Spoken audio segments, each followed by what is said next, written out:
What's up, everybody? This is Matt and Greg with Project Unbroken. Real quick, hit that subscribe button and please share this video with anybody that you know that might benefit from hearing a little bit about our experiences with addiction. Today we wanted to talk about our number one tip for getting sober. Quitting heroin, whatever you're addicted to, when you kind of make that decision, you're done.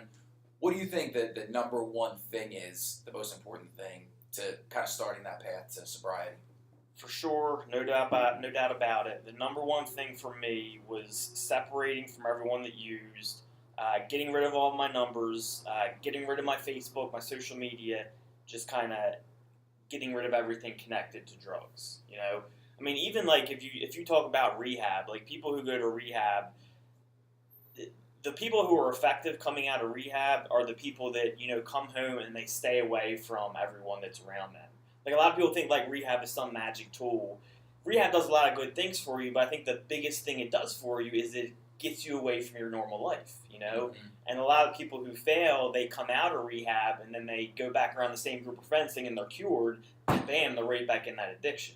Oh, yeah. So I think I started realizing that, you know, you were able to separate from me, and that's kind of when you got sober. You got a new girlfriend. She didn't use. So your new group of people, they weren't around drugs. So it made it a lot easier for you.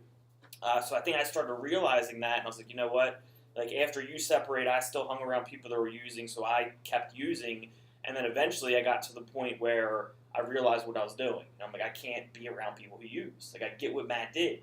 So I separated from those people. I got rid of all my contacts, no dealers, nothing, completely cleared my phone. I think I even changed my number. And then from that point on, getting sober was a whole lot easier because it almost wasn't an option at that point. I couldn't reach people. I had nowhere to get it, and I just didn't hang around people who were a bad influence on me. Yeah, it's one of those things. That's a really and it's a great example of when you need to burn bridges. Yeah. Like, that's what they say. I mean, that's where the term stems from. And those are bridges you have to burn if you don't want to kind of stay in that continuous cycle of addiction. And we've spoken about this before, but as soon as, if you're around somebody that's like even hints at the idea of using, it's like, all right, you know. And you're right, you know, rehab is awesome, but one of the things it does is just breaks the cycle. Yes. It kind of gets you away from that, whatever your daily ritual is, like the people you're around, the things you do day to day. That's what, in my eyes, that's the biggest benefit of rehab. 100%. Is getting away from the people, away from the triggers that cause you to want to use, but you can't go right back to them. Yeah, and we'll talk more about rehab. I mean, there's good things rehab can do, Sure. you know, with like therapy and all that. But I agree with you. The biggest thing is just that it takes you away from your normal day of life. Yeah. Know?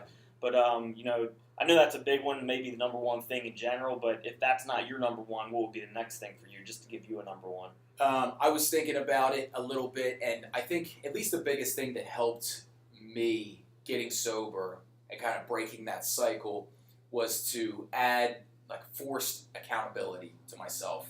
Yeah. So I told my support system, my family, people who were close to me, who knew me, it's like, if you see me acting up or acting bizarre, strange behavior, up and down, stuff like that, throw me a drug test. Like, I'm not going to fight it. Yeah, I really like that. So basically, you put all your cards on the table. Yeah, and if you're open and if you tell somebody in the beginning, and if you do really want to get clean, you have to, because if not, as addicts, we find a way to manipulate our way out of stuff. Be like, no, I'm good, and you don't want to talk about it. But if you say, you know, throw this at me, it keeps you accountable, because you know that could be coming at any minute. Now, like, when you put that accountability on the table, I'm just, you know, throwing this out there for people who are thinking of this, like, did you know, like, if you didn't stick with it, there would be consequences at that point? You know, like, did you talk to your support system about, you know, if I don't, there's going to be consequences? Did you just kind of know that, or how that I knew work? there would be consequences. Okay. I think I saw the damage that heroin was doing, not just to me, but to my family. And I knew, I was like, if you keep this up, like, you're going to destroy everything. Yeah. So I knew in my head, like, so there was a little bit of accountability from myself, because I kind of started to see what was going on. But having other people involved and enforcing that accountability really helped. I did. They every once in a while, I remember my mom found something. She didn't know what it was. She didn't, because she's ignorant to what heroin was. She had no idea what any of this stuff was. Most people don't. Yeah, and you shouldn't. But she found something she was uncomfortable with.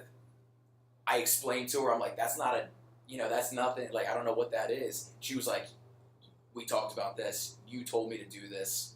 Take this drug test. That's great because you were the one that told her, so I you can't really be like, yeah. I mean, you set it up. I didn't argue it. And honestly, admittedly, I was a little bit like, you don't trust me? But I knew. I was like, you cannot. First of all, you can, when you're in the process of getting off of heroin or breaking any addiction, you can't trust yourself. Like, let alone, you can't expect other people to trust you. This is a long process of of building that trust with others, but probably most importantly with yourself. I mean, that's huge. So it was nice to have somebody say, like, no bullshit.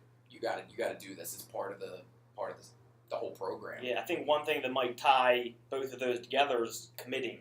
A full commitment to, I'm going to get sober. Yeah. Because, I mean, when you break off those people you've been hanging out with, that's committing. Yeah. Like, I'm committing to this. When you when you put your cards on the table and you're like, the shit is done, like, I'm telling them what's going on, you just committed. Yeah. Like, there's not really any turning back from there. If you don't have 100% commitment to getting clean, and you have a place that you want to get, and which is away from addiction, if you're not fully committed to that, it will absolutely never happen. I agree with you. You cannot leave any, like, maybe I'll, like, special occasions. Mm-hmm. You're done.